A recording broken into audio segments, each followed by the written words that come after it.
안녕하세요. 찬양하실 때는 어두움 속에서 찬양하시다가 말씀을 같이 환하게 나눌 수 있게 되었습니다. 어저께 배덕만 교수님께서 그 찬양팀에 또 증언하신 분께 감사의 뜻을 표했었는데요. 정말 그 말씀이 맞구나 라는 생각을 했습니다. 평화의 운동에 관해서 나눠주신 그 증언과 또 팔복에 관한 여러 찬양들 너무 감사드립니다. 사실 이제 설교를 준비하면서 제일 제가 스스로 제 설교를 생각하면 걱정되는 게 늘 딱딱하거든요. 근데 이제 그야말로 삶으로, 노래로 제가 하고 싶은 이야기들을 다 이렇게 풀어주셔서 저는 뭐 그냥 내려가도 되지 않을까 하는 정도의 감동이 있었습니다. 저는 오늘 팔복에 관한 이야기를 나누고자 하는데요. 팔복 중에서도 특별히 평화를 만드는 사람의 복, 그리고 마음이 깨끗한 사람의 복에 관해서 생각해 보려 합니다. 평화운동 하시는 분의 증언을 들었잖아요. 저희가 말을 맞춘 게 아니었거든요. 그런데 아까 찬양의 주제들도 그렇고 증언의 주제도 그렇고 저의 나눔의 주제도 평화라는 이야기가 함께 묶여져서 되게 신기하다 생각했습니다. 그래서 오늘 제목이 평화를 만드는 사람들, 하나님을 보여주는 사람들입니다. 어제는 2023년 7월 27일이었습니다. 무슨 날이었을까요? 4년 만에 성서한국이 모인 날입니다. 와, 네. 더불어 한국전쟁이 정전된 지, 종전이 아니죠. 정전된 지 70주년이 되는 날이었습니다. 설교를 준비할 때면 항상 이 설교를 통해서 이런 일들이 벌어졌으면 좋겠다라는 이제 생각을 좀 하는데요. 오늘 나눔의 목적은 매우 간단합니다. 복음이 평화의 소식임을 확인하는 것입니다. 평화를 만드는 것이 그리스도인의 정체성이자 소명임을 확인하는 것입니다. 하나님이 평화의 하나님이심을 확인하는 것입니다. 평화가 진짜 중요하다. 이걸 기억하시면 됩니다. 평화를 이루며 살아가야 하는구나.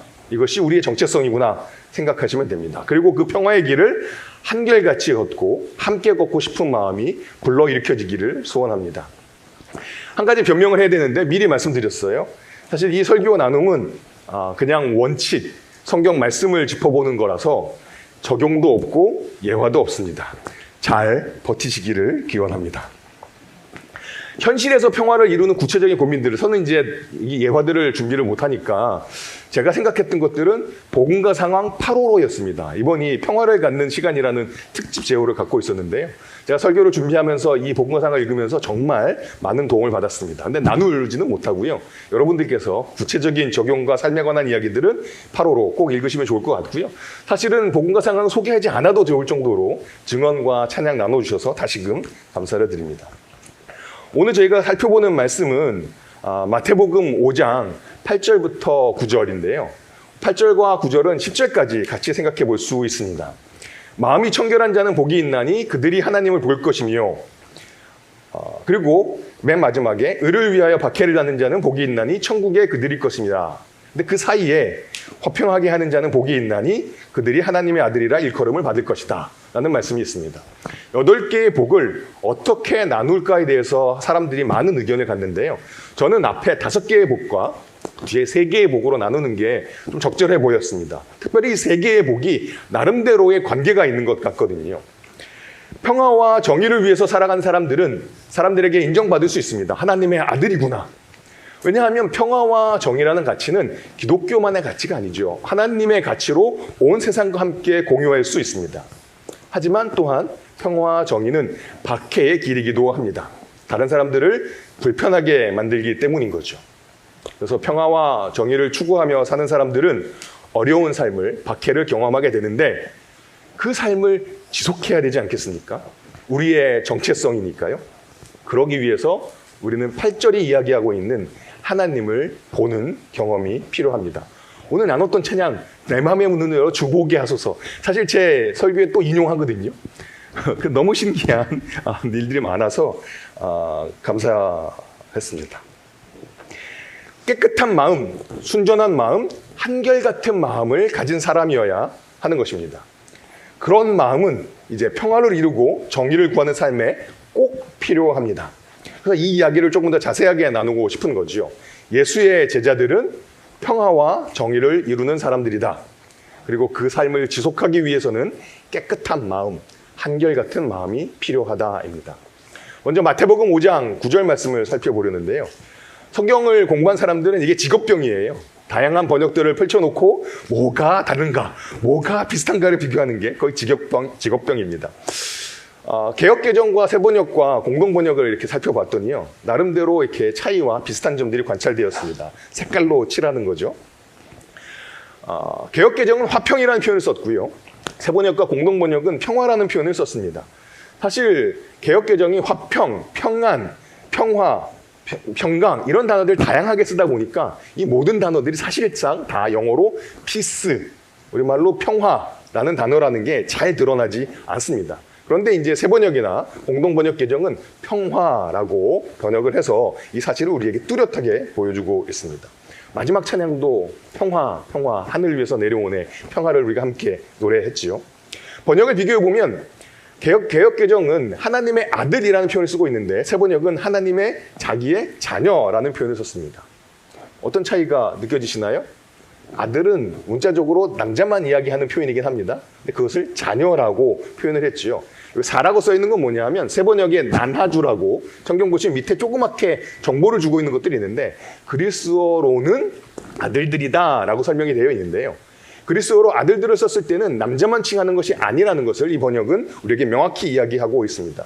새한글 성경은 여기에 넣지 않았는데 하나님의 아들, 딸이라고까지 번역을 했습니다. 이 복은 남자만 누리는 게 아니죠. 남성과 여성 모두가 다 하나님의 자녀의 힘을 복을 누리게 됩니다. 조금 문법적으로 복잡한데요. 일컬음을 받을 것이며라는 표현이 있고 새번역은 하나님이 자녀라고 부르실 것이라고 되어 있습니다. 복잡하다는 표현은 개역개정은 수동태이고요. 새번역은 하나님을 주어로 하는 능동태입니다. 원문은 수동으로 되어 있거든요. 누가 불러주는지가 본문에 명시적으로 있지는 않습니다. 근데 그게 아마도 하나님이 불러주시는 것이다 라고 해석해서 새번역은 하나님이 부르실 것이다 라고 번역했습니다. 사실 이거는 해석에 여러 여지가 있기 때문에요. 저는 수동태로 누가 불러주는지가 명확하지 않은 그 가능성을 좀 열어놓고 본문을 읽었으면 좋겠습니다. 오늘 같이 살펴보고 싶은 첫 번째 주제는 잊혀진 세계관입니다. 창조, 타락, 구속이라는 틀로 성경 전체의 이야기를 하는 경우가 많이 있는데요. 송인규 교수님은 골로새서 1장 15절에서 20절을 토대로 창조, 보존, 화목으로 성경의 틀을 제안합니다. 골로새서 1장 20절에 보면 화평을 이루사라는 표현이 있습니다. 제가 준비한 슬라이드가 꽤 많은데요. 그 슬라이드 중에서 제일 어려운 슬라이드입니다. 이것만 통과하시면 나머지는 괜찮습니다. 골로새서 1장 20절에 그의 십자가의 피로 화평을 이루사라는 표현이 있는데요. 이 화평을 이루사라는 단어는 두 개의 단어가 합성된 겁니다. 평화, 화평이라는 단어하고 만들다라는 단어가 합쳐진 거죠. 그게 첫 번째 있는 저 헬라어인데요. 수학 시간에 많이 봤던 기호들로 이루어진 글자입니다. 에이레노 포이에사스라고 있는데 노란색으로 된 에이레네라는 단어가 평화이고요. 포이라고 되어 있는 게 만들다라는 어근이거든요.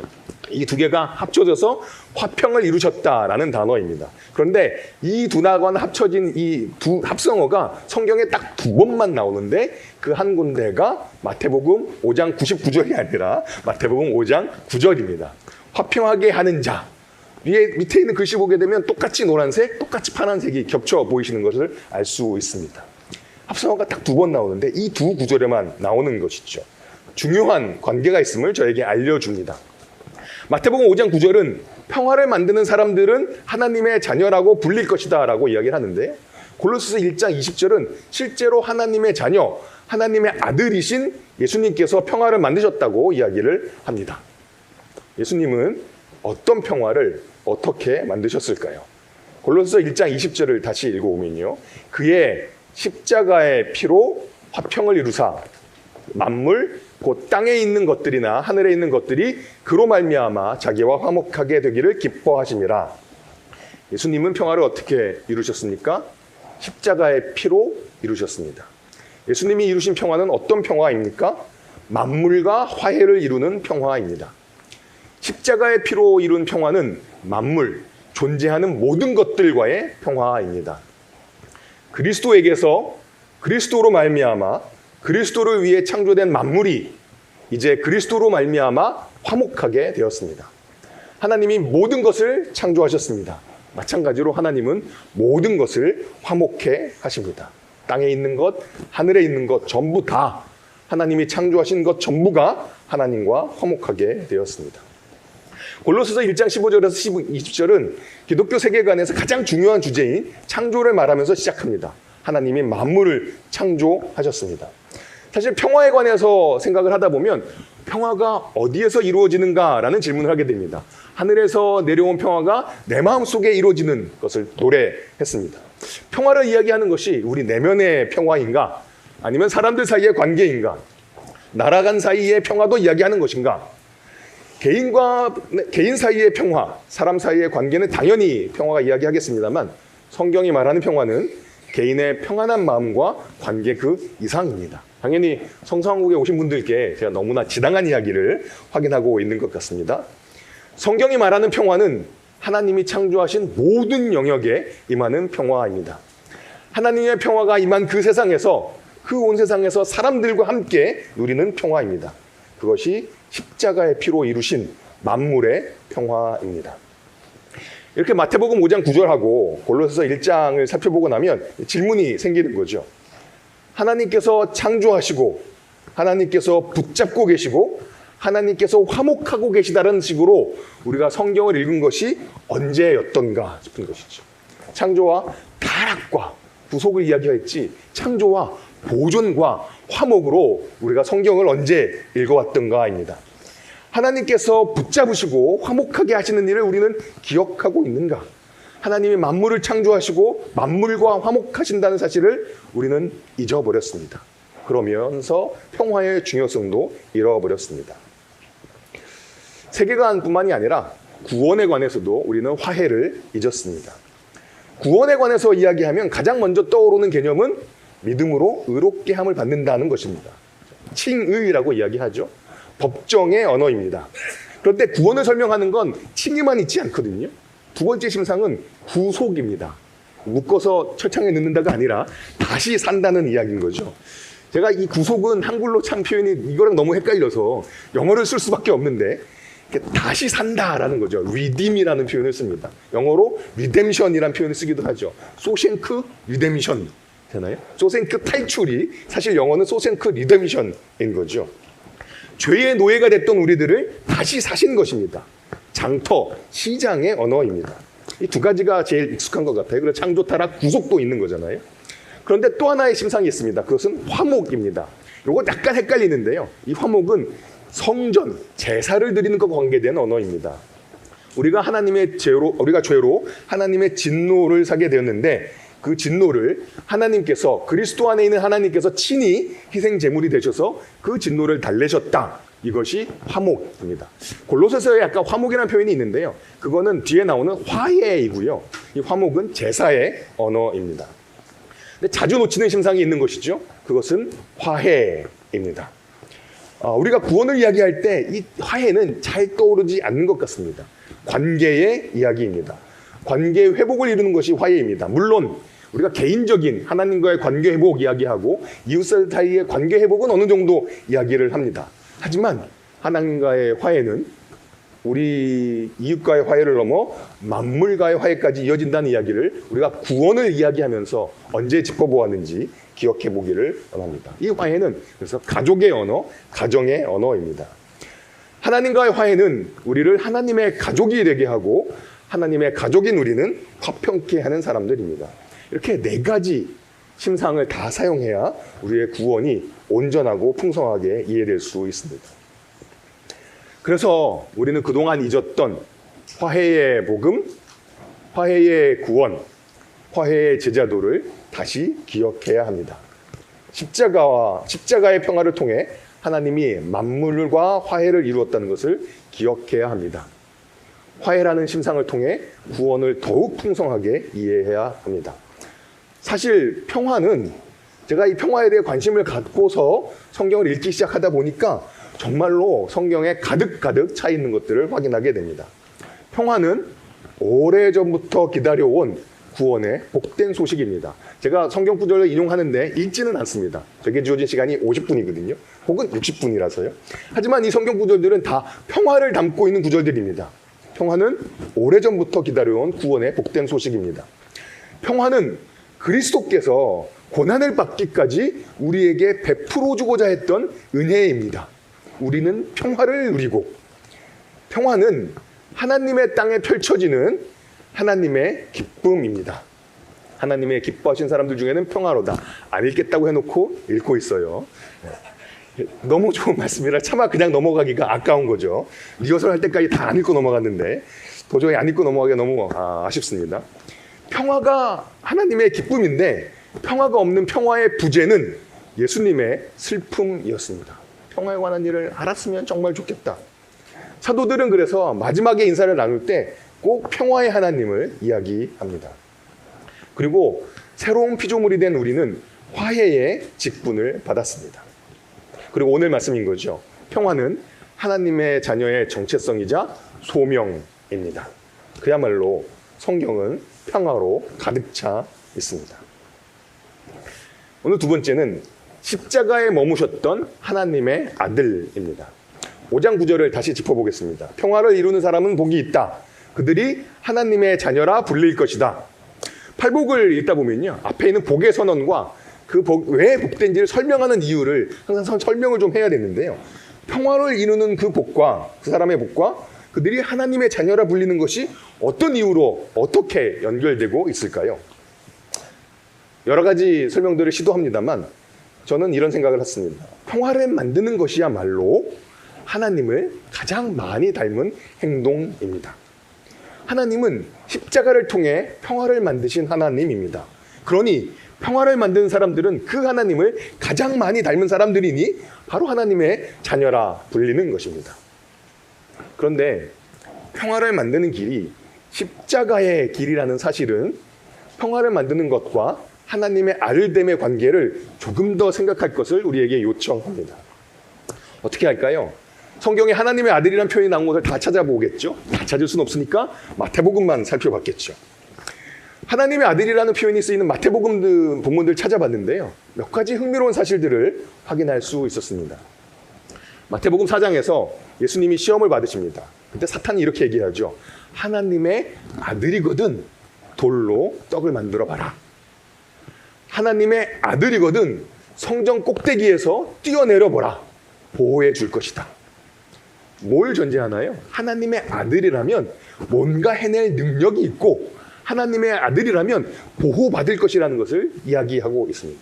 세 번째 시험에서는 하나님의 아들이 언급되지는 않습니다. 뭔가 해낼 수 있는 능력을 보여주어서 하나님의 아들임을 증명하라고 도전합니다. 그런데 예수님은 자신이 하나님의 아들이심을 증명하기 위해 성전에서 뛰어내리지 않으십니다. 마태복음 16장 16절에 보시면 베드로가 예수님이 누구신지 그 찬양했었죠. 정답을 이야기합니다. 그 찬양에 예수님은 우리 평화 되신다는 표현도 있었잖아요. 베드로가 주는 그리스도시요 살아계신 하나님의 아들입니다라고 정답을 이야기합니다. 예수님이 칭찬하시죠. 그런데 정답을 말한 베드로가 조금 지나서 예수님이 자신이 고난받고 죽음을 당하실 것을 이야기를 하자 예수님께 항변합니다. 사실 꾸짖었다는 표현이거든요. 칭찬을 받았던 베드로가 하나님의 아들이신 분이 고난을 받으시고 죽으실 거라는 것은 상상할 수 없었습니다. 하나님의 아들됨과 고난은 결코 연결되지 못하는 생각들이었습니다. 예수님께 그런 일이 벌어질 것이 없다고 예수님을 꾸짖었던 베드로에게 예수님은 급기야 사탄아 내 뒤로 물러가라 라고 말씀하십니다. 그리고 이렇게 이어가진 것이죠. 나를 따라오려거든 자기를 부인하고 자기 십자가를 지고 나를 따를 것이니라.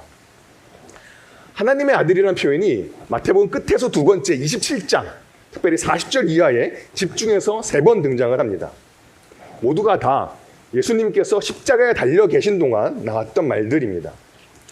십자가에 달려있는 예수님을 보고 사람들이 이렇게 말합니다. 당신이 만일 하나님의 아들이거든 자기를 구원하고 십자가에서 내려오라. 어디서 많이 들었던 이야기 아닌가요? 하나님의 아들이거든 성전 위에서 뛰어내려 보라 라고 예수님이 사단의 시험을 받고 시작하셨는데 마지막 그 순간에도 하나님의 아들이거든 십자가에서 내려와 보라 라고 도전합니다. 하나님의 아들됨과 십자가의 죽으심은 어울려 보이지 않는 것이죠. 대제사장과 서기관과 장로들은 예수님이 나는 하나님의 아들이라고 말했으니까 당신이 말한 대로 하나님이 구원해 주셔야 하는 것이 아니냐라고 예수님을 희롱합니다. 그런데 진짜 하나님의 아들이셨던 예수님은 십자가에서 내려오라라는 도전과 하나님의 침묵에 대한 희롱 앞에 굴하지 않으시고 십자가에 머무셨습니다. 십자가에서 내려오지 않으셨습니다. 하나님의 아들이었는데도 불구하고 말입니다. 예수님이 십자가에 머무시고 그대로 그 위에서 돌아가시자 그제서야 백부장과 함께 예수님을 지키던 사람들이 예수님이 죽으시면서 벌어졌던 사건들을 보며 이렇게 고백합니다. 이는 진실로 하나님의 아들이었다. 하나님의 아들됨이 성전에서 뛰어내리거나 십자가에서 내려오는 것으로 증명된 것이 아니라 죽으심으로 드러났습니다. 그런데 사람들은 반대로 생각하는 것이죠. 하나님의 아들이라면 십자가에서 죽을 리가 없다. 대신 하나님의 아들이라면 성전 꼭대기에서 뛰어내릴 수 있어야 했고, 하나님의 아들이라면 고난을 받지 말아야 했고, 하나님의 아들이라면 자신을 구원해서 십자가에서 내려올 수 있어야 했다라는 게 사람들의 생각이었습니다.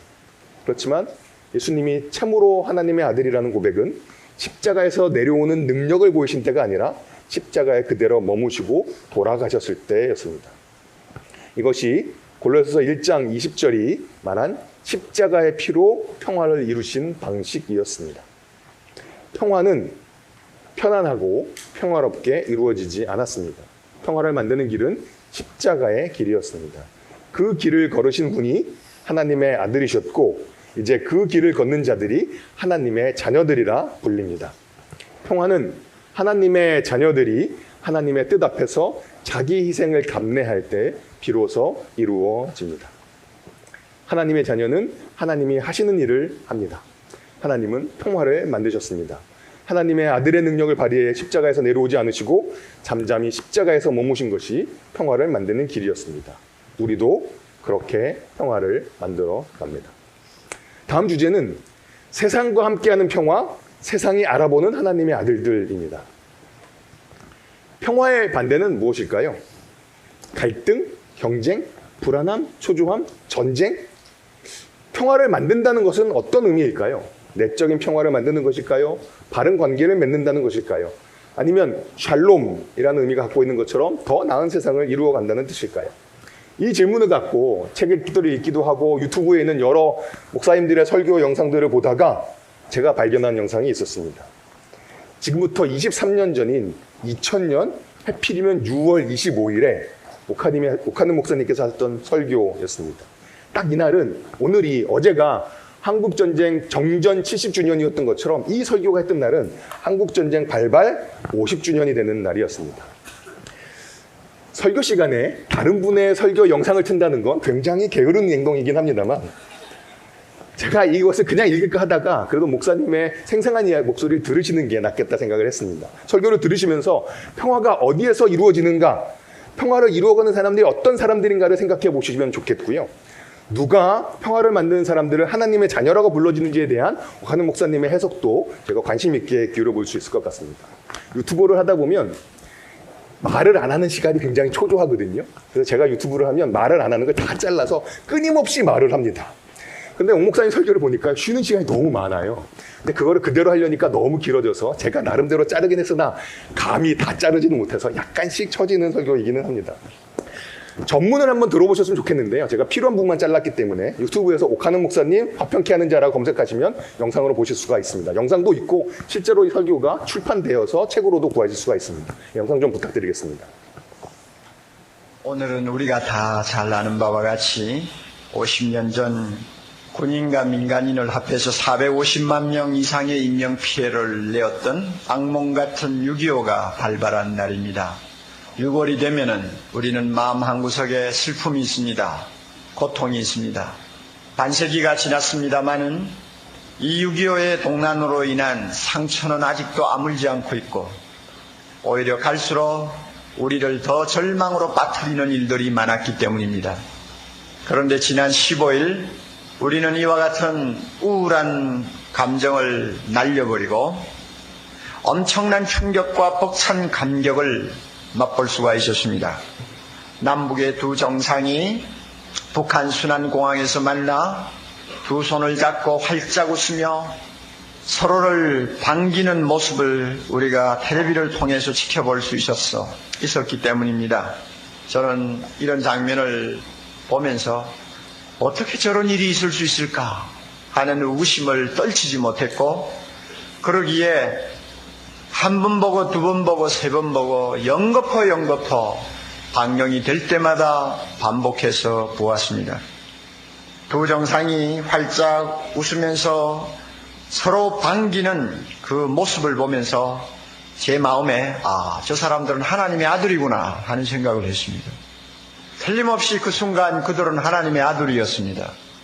어떻게 구두를 놓고 하나님의 아들이라고 말을 하냐? 아마 이렇게 물을지도 모릅니다. 우리는 이 시간 예수님이 하신 말씀을 조용히 마음에 담고 묵상할 필요가 있습니다. 화평케 하는 자는 피스메이커는 복이 있나니 저희가 하나님의 아들이라 일컬음을 받을 것이며, 그 말씀에 의거해 보면 오랜 원한을 일시에 접어두고 두 정상이 손을 잡고 흔들며 또 그 정상회담을 성사시키기 위해서 보이는 곳에서 보이지 않는 곳에서 땀 흘리며 수고하는 모든 사람들이야말로 하나님의 아들이구나, 하나님의 아들이구나 하는 생각을 하게 됐다는 것입니다. 그러면 김정일 국방위원장도 하나님의 아들이냐 하고 이렇게 물을지 모릅니다. 어떻게 그런 사람을 하나님의 아들이라고 할 수 있냐 하고 물으면 할 말이 없죠. 그러나 우리는 다시 예수님의 말씀을 상기해야 합니다. 화평케 하는 자는 복이 있나니 저희가 하나님의 아들이라 일컬음을 받을 것이며, 누구에게 일컬음을 받는다는 말입니까? 세상 사람들로부터 야 하나님의 아들이구나, 정말 하나님 아들 같다 하는 말을 듣는다는 것입니다.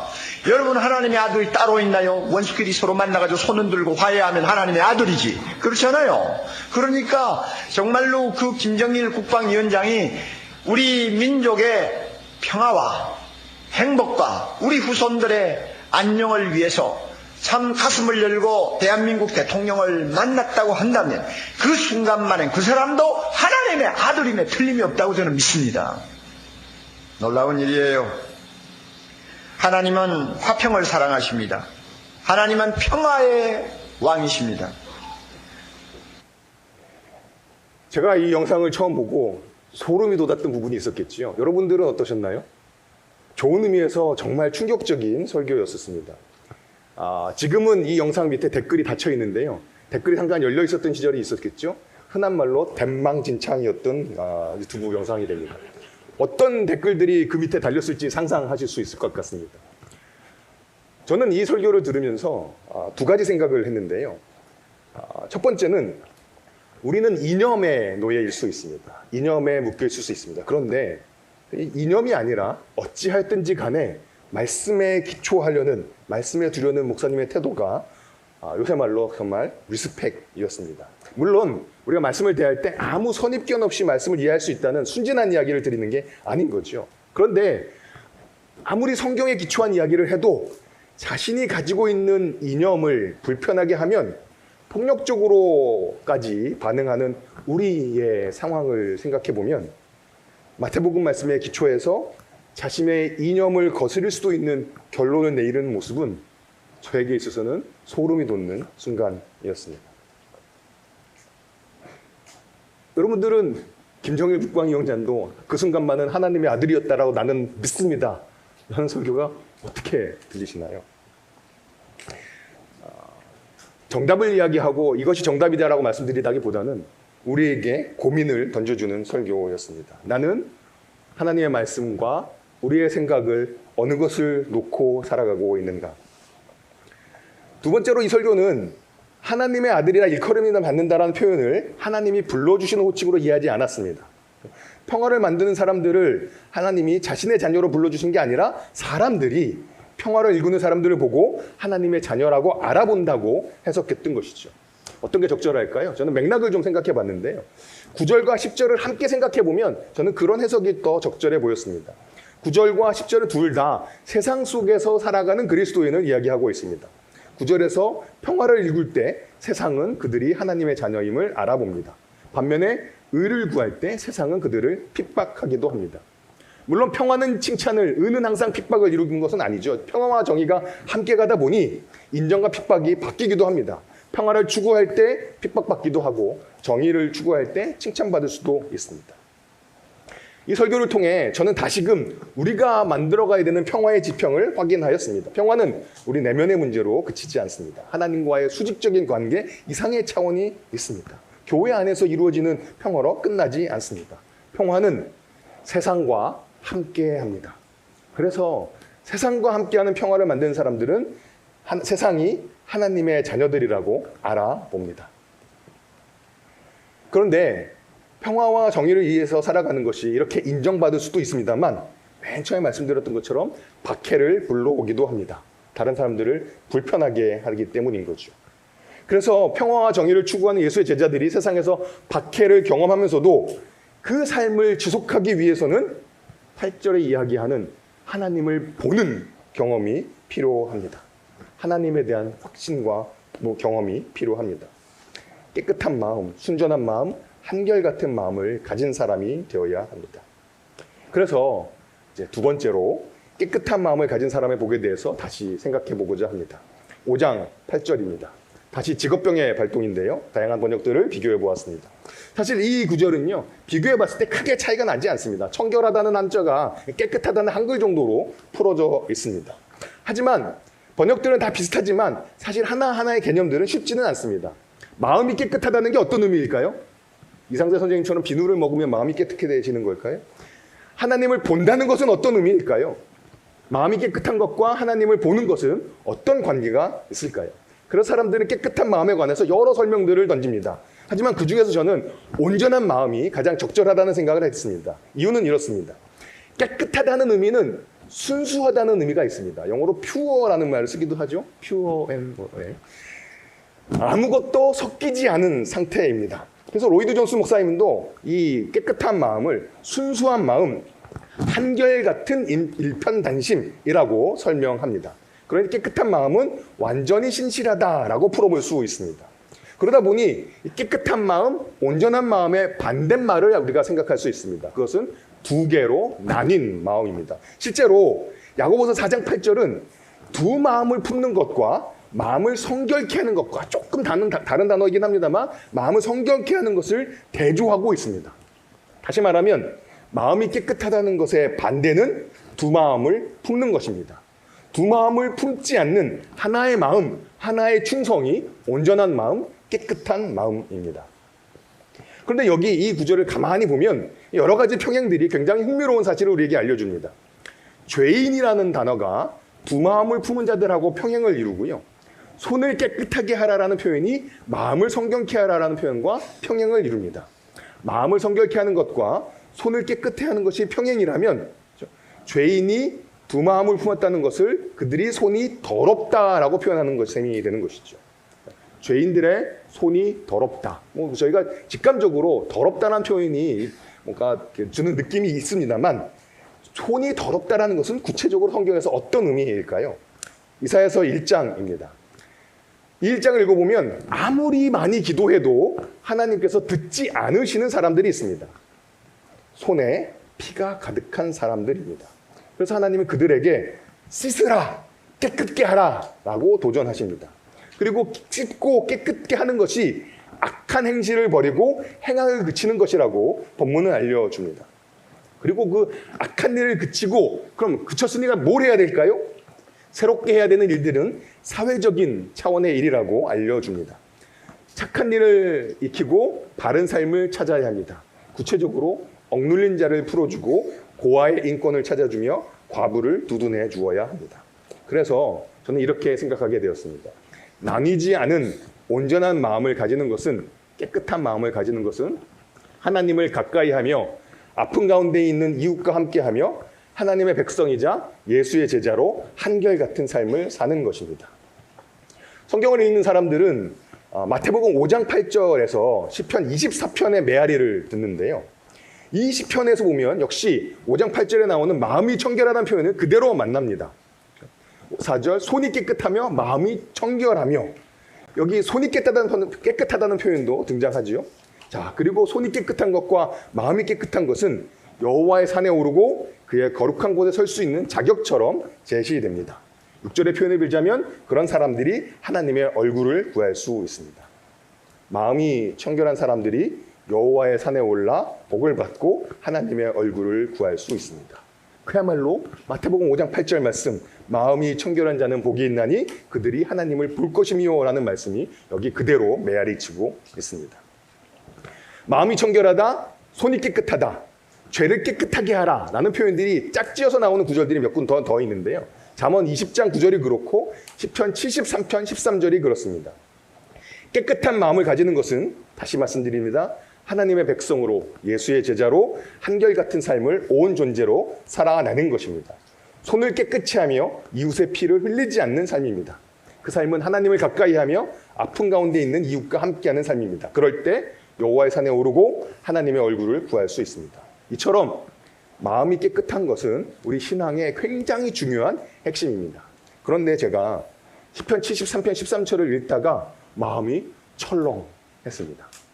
내가 마음을 깨끗하게 하며 내 손을 씻어 무죄하게 한 것이 실로 헛되도다. 마음이 깨끗한 것은 우리 신앙의 핵심입니다. 그런데 그렇게 살아온 게 헛되다라고 시편 기자는 토로합니다. 같이 살펴보고 싶은 생각은, 주제는 마음 깨끗한 마음이 헛된 시대입니다. 한 마음으로 한결같은 신앙을 갖고 살아온 것이 헛되다고 느꼈던 적이 있으신가요? 시편 73편 13절을 세 번역으로 읽어봅니다. 노란색인데요. 이렇다면 내가 깨끗한 마음으로 살아온 것과 내 손으로 죄를 짓지 않고 깨끗하게 살아온 것이 허사라는 말인가? 개역개정은 헛되도다라고 외쳤고, 세번역은 허사라는 말인가라고 자문하고, 공동번역은 내가 도대체 깨끗한 손으로 살았던 이유가 뭐냐라고 따집니다. 도대체 어떤 경험을 했길래 한결같은 신신한 삶이 허사였다고 느끼게 되었을까요? 세번역 13절은 이렇다면이라고 시작을 하죠. 그 얘기는 1절부터 12절을 읽어놨더니 12절까지 얘기를 봤더니 그렇다면 허사나라고 이야기를 하는 것이죠.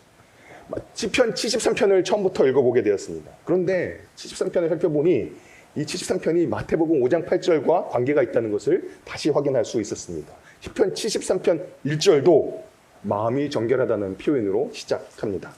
하나님이 참으로 이스라엘 중에 마음이 정결한 자에게 선을 행하시나. 그런데 곧바로 2절에서 그 고백을, 그 확신을 의심하게 하는 일이 있다고 말합니다. 나는 그 확신을 잃고 넘어질 뻔했구나. 그 믿음을 버리고 미끄러질 뻔했구나. 이유가 3절에 나옵니다. 이는 내가 악인의 형통함을 보고 오만한 자를 질투하였음이로다. 여기 이제 질투라는 단어가 나오니까요. 세번역은 시샘이라고 번역했는데 뭔가 시인이 잘못하고 있는 거 아닌가라는 생각이 들 수도 있습니다만 4절 이하를 읽어보시면 이 질투를 탓하기가 굉장히 어렵습니다. 시인은 자신이 질투한 악인의 형통함, 문자적으로 악인의 평화입니다. 악인의 샬롬을 묘사합니다. 4절부터인데요. 이건 제가 좀 읽어보겠습니다. 좀 길지만. 악인에 관한 묘사입니다. 그들은 악인이지요. 죽을 때에도 고통이 없으며 몸은 멀쩡하고 윤기까지 흐른다. 사람들이 흔히들 당하는 그런 고통이 그들에게는 없으며 사람들이 의뢰당하는 재앙도 그들에게는 아예 가까이 가지 않는다. 오만은 그들의 목걸이요 폭력은 그들의 나들이 옷이다. 그들은 피둥피둥 살이 쪄서 거만하게 눈을 치켜뜨려 다니며 마음에는 헛된 상상이 가득하며 언제나 남을 비웃으며 악의 참말을 쏘아붙이고 거만한 모습으로 포근하게를 즐긴다. 입으로는 하늘을 비방하고 혀로는 땅을 휩쓸고 다닌다. 하나님의 백성마저도 그들에게 홀려서 물을 들이키듯 그들이 하는 말을 그대로 받아들여 덩달아 말한다. 하나님인들 어떻게 알 수 있으랴? 가장 높으신 분이라고 무엇을 다 할 수 있으랴? 하고 말한다. 그런데 놀랍게도 그들은 모두가 악인인데도 신세가 언제나 편하고 재산은 늘어만 가는구나. 이러니 내가 믿음을 지키고 살아온 것이 허사구나. 라고 이어지는 것입니다. 악인이 잘 되는 걸 볼 때 스스로 위로할 수 있는 방법이 있습니다. 언젠가 문동훈이 나타날 거야. 언젠가 박연진의 최후를 저 악인들이 맡게 될 거야. 악인들이 지금은 잘 사는 것처럼 보이지만 언젠가 죽을 때는, 죽기 직전에는, 결국 죽을 때는 그 죗값을 치르고 말 거야. 지금 편하게 살지만 정말 고생하면서 죽을 거야 라고 위로합니다. 위로를 스스로 합니다. 그런데 4절은 악인들이 죽을 때에도 고통이 없다고 말합니다. 악인의 샬롬입니다.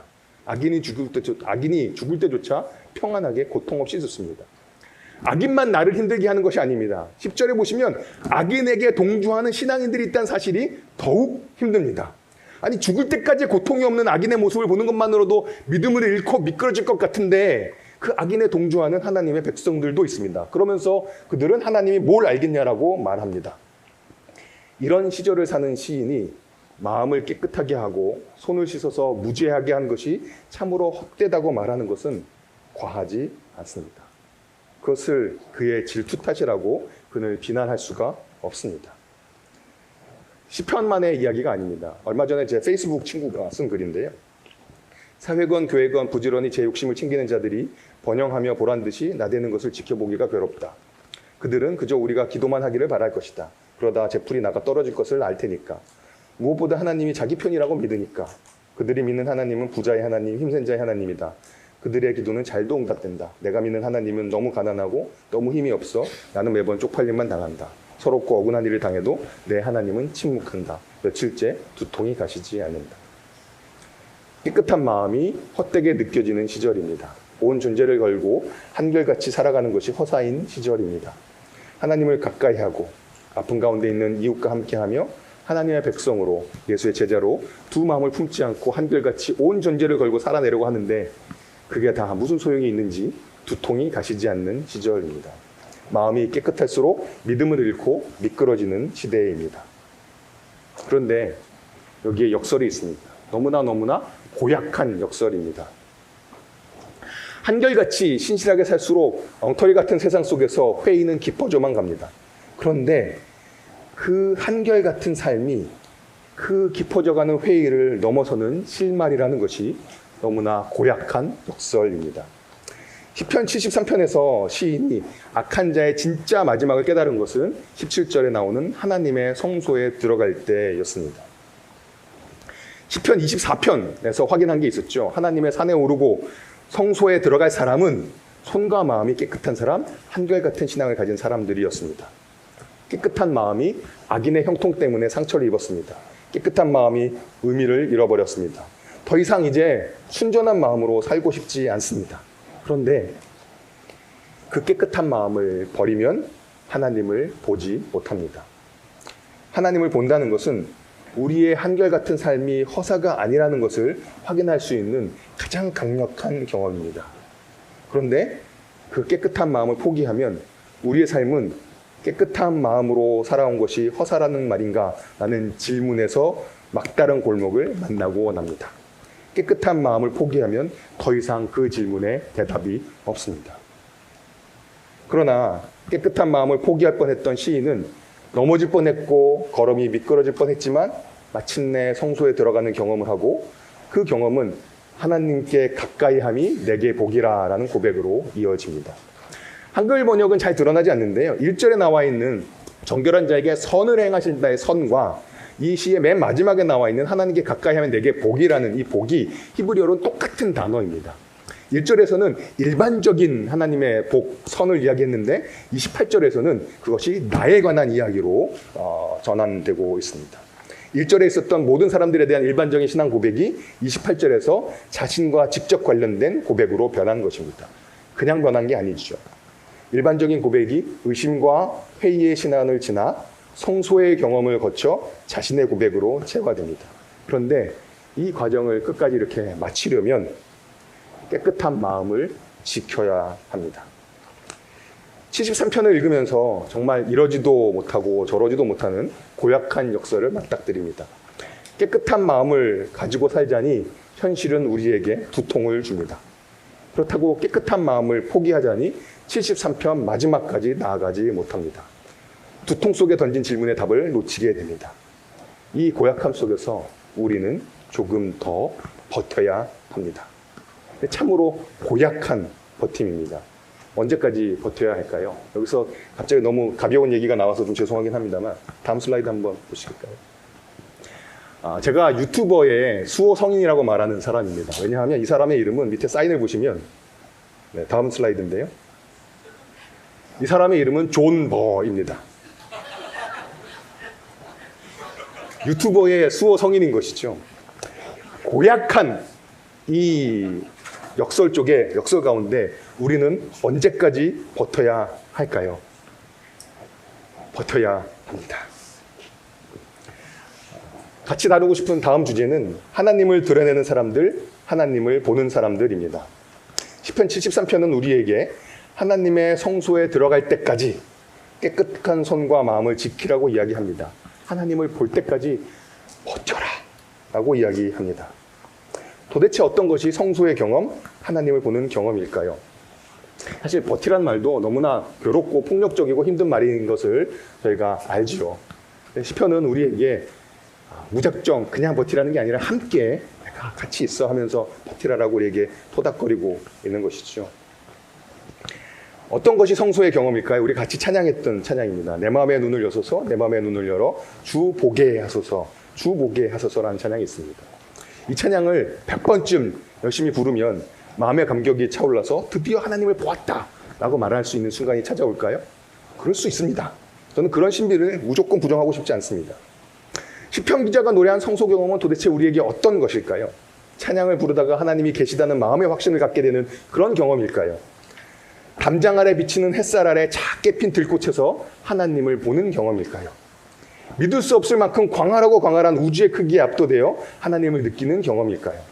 이 모든 것들이 우리가 하나님을 보는 경험일 수 있겠습니다만, 이런 것들이 하나님을 보는 경험이라고 쉽게 말하지 않고 좀 더 그 의미를 씨름해보고 싶은 이유는 73편 속에 꾹꾹 담겨있는 의심과 회의의 시간을 그냥 털어버리고 싶지 않기 때문입니다.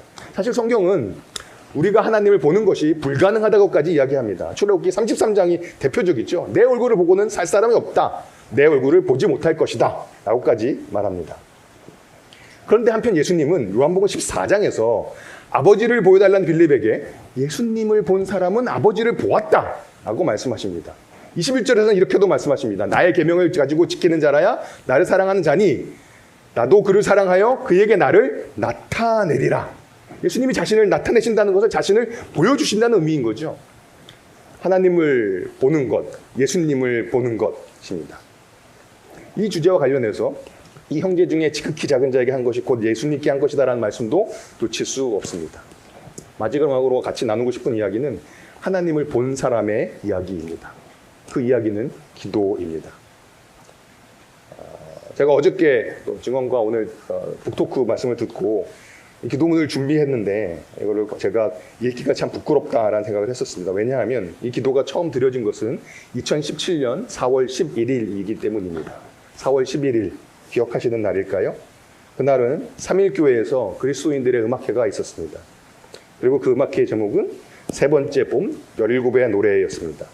이 음악회에서 한 엄마 집사님이 이런 기도를 드리셨습니다. 전문은 아니고 몇 부분만 옮겨오겠습니다.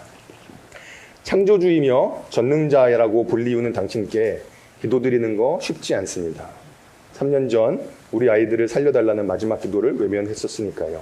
당신께 등 돌리고 살고 싶었습니다. 그런데 어디를 가든 당신이 계시더군요. 더 이상 울음조차 없어 그저 멍하니 앉아 바다만 바라보던 팽목항에도, 차가운 시멘트 바닥에서 하늘을 보며 잠을 청해야 했던 국회에도, 내리쬐는 땡볕을 피해 그늘 하나 찾기 어려웠던 광화문에도, 하수구 냄새에 시달려 했던 청운동 사무소에도, 신몰 지점이 바로 눈앞에 보이는 동거차도에도, 그리고 병든 몸을 이끌고 세월호가 누워있는 목포신항에도 당신은 계셨습니다. 이름도 모르고 얼굴도 몰랐던 분들의 눈물 가득 고인 눈으로 다가와서 안아주시고 같이 울어주시는 따뜻함에서 당신을 느낄 수 있었습니다. 그때 우리 아이들이 살려달라고 당신께 기도할 때 그 기도를 좀 들어주시지 왜 우리 아이들이 없어진 지금 모르는 사람들을 통해 당신을 드러내시나요? 팽목항에서, 국회에서, 광화문에서, 청운동 사무소에서, 동거차도에서, 목포신항에서 만났던 당신을 닮은 사람들이 오늘 이곳에 가득합니다. 부디 이들에게 청결한 마음을 주셔서 당신을 보게 하시고 세미한 당신의 음성이 들려지게 하시옵소서. 예수님의 이름으로 기도드립니다. 하나님을 보여주는 사람들의 이야기가 담긴 이 기도문을 다시 묵상하다 예전에는 그냥 지나갔던 구절이 눈길을 사로잡았습니다. 청결한 마음을 주셔서 당신을 보게 하소서. 서로 사랑하라는 계명을 지키는 제자들에게 예수님은 자신을 보여주실 것입니다. 서로 사랑하는 제자들의 모습에서 예수님의 모습이 드러날 것입니다. 예수님은 지극히 작은 형제로 우리에게 찾아오십니다. 우리는 지극히 작은 형제를 통해 하나님을 봅니다. 우리는 깨끗한 마음을 지키며 살다가 이 온 전제로 한결같은 삶을 살다가 이 엉터리 같은 현실에도 불구하고, 아니 이 엉터리 같은 현실 때문에 그 현실 속에서 작은 예수들, 하나님의 자녀라 불리는 평화를 만드는 사람들을 봅니다. 평화를 구하는 사람들, 하나님의 자녀라 일컬음을 받는 사람들에게서, 예수의 제자들, 작은 예수들에게서 우리는 예수님을 봅니다. 하나님을 봅니다. 그리고 그렇게 하나님을 본 우리는 평화를 이루는 하나님의 자녀가 되어 다시 세상에 하나님을 보여주는 사람들이 됩니다. 나눔을 정리하겠습니다. 한 교회의 교회인 서양문입니다. 나는 예수 그리스도의 제자로서 합당한 삶을 살아가도록 애쓰겠습니다. 나는 평화의 주님이신 그리스도를 본받아 이 땅에서 환대와 대화를 추구하며 중심이 아닌 경계에서 세상을 보듬어가는 일에 헌신하겠습니다. 오늘 우리는 어떤 헌신을 다짐하게 될까요? 한 신약학자가 비폭력을 선택하는 이유에 관해서 굉장히 복잡하게 글을 썼습니다. 리차드 헤이즈라는 학자가 쓴 건데요. 제가 제 말로 쉽게 풀어보았습니다. 다음 슬라이드죠. 우리가 평화를 추구하는 것은 자신의 아들이 십자가에서 죽는 것을 택하셨던 하나님에 대한 단순한 순종입니다. 비록 구체적으로 어떻게 이루어질지는 알지 못하지만 하나님의 사랑이 결국은 십자가의 길을 통해 승리할 것이라는 소망과 기대 속에서 평화를 선택합니다. 이것이 신약성경이 되풀이하여 우리를 부르는 제자도의 삶입니다. 그리고 그 제자들의 삶을 같이 살아가는 공동체가 있습니다. 평화로의 부름에 충실한 공동체야말로 폭력에 의해 난파된 세계 속에서 평화로운 하나님의 나라의 예표가 될 것입니다. 잊혀진 평화를 회복하고 싶습니다. 십자가에 머무는 것이 그 평화를 이루는 길입니다. 그래서 평화의 세상에서 우리 공동체와 또 하나님의 형상된 세상의 모든 사람들과 함께 살아가고 싶습니다. 그런데 그 삶이 편안하지만은 않습니다. 악한 자가 형통하는 세상 속에 살다 보니 마음을 정결하게 한 것이, 한결같은 신앙을 가진 것이, 손해보면서까지 평화의 길을 걸었던 것이 허사라는 생각이 들곤 합니다. 하지만 그럴수록 우리는 깨끗한 마음을, 한결같은 삶을 지켜내야 합니다. 너무나 고약한 역설이지만 그래야 하나님을 볼 수 있기 때문입니다. 그래야 우리 신앙의 의미를 다시금 견고히 붙잡을 수 있기 때문입니다. 그래야 미끄러지던 발에 힘을 주어서 다시 일어날 수 있기 때문입니다. 그러한 인내 가운데 하나님을 본 사람들, 세상의 진짜 마지막이 어떠한지를 온 존재로 확인한 사람들, 그런 사람들이 복됩니다. 그것이 평화를 만드는 사람들의 복이고 의를 위하여 박해받는 사람들의 복입니다. 하나님 없는 것 같은 세상, 하나님이 없다고 조롱하는 세상에서 평화를 만들어내고 박해를 즐거워하려면 하나님을 보아야 합니다. 마음이 깨끗해야 합니다. 그 박해 가운데 평화를 만드는 것이 허사가 아님을 확인해야 합니다. 이런 세상에서 제자로 살아가는 복의 토대가 되는 그 하나님을 보는 경험을 찰나 같은 우리 삶 순간순간에 하나님께서 등을 보여주시는 것처럼만이라도, 거울을 보듯 희미하게라도 주님을 닮은 사람들에게서 하나님을 보는 복을 우리에게 허락해 주시기를 간구합니다. 또 그 복 가운데 우리 또한 하나님의 자녀들이 되어 작은 예수가 되어 하나님을 보여주는 사람들이 될 수 있기를 간구합니다. 제가 잠깐 기도하겠습니다. 우리를 평화로 부르신, 평화의 제자로 부르신 하나님께 감사드립니다. 하나님, 우리가 그 길을 선택하고 걷기를 원합니다. 그 길이 하나님의 길, 예수의 길, 하나님의 자녀의 길이기 때문입니다. 그 길을 걸어갈 때 쉽지만은 않을 것을 우리가 잘 압니다. 하나님, 우리에게 주님을 보여주십시오. 우리가 주님을 깊게 알게 하여 주십시오. 우리가 이 엉터리 같은 세상에서 버틸 수 있도록 도와주십시오. 함께 버틴 주님과 손 붙잡을 수 있도록 도와주십시오. 함께 버티는 공동체로 허락해 주십시오. 그래서 마침내 우리의 삶이 참으로 복되었다는 것을 우리가 확인하고 세상에 보여주는 사람들이 될 수 있도록 도와주십시오. 하나님을 보는 복, 하나님을 보여주는 복을 우리에게 허락해 주십시오. 감사하며 예수님의 이름으로 기도했습니다.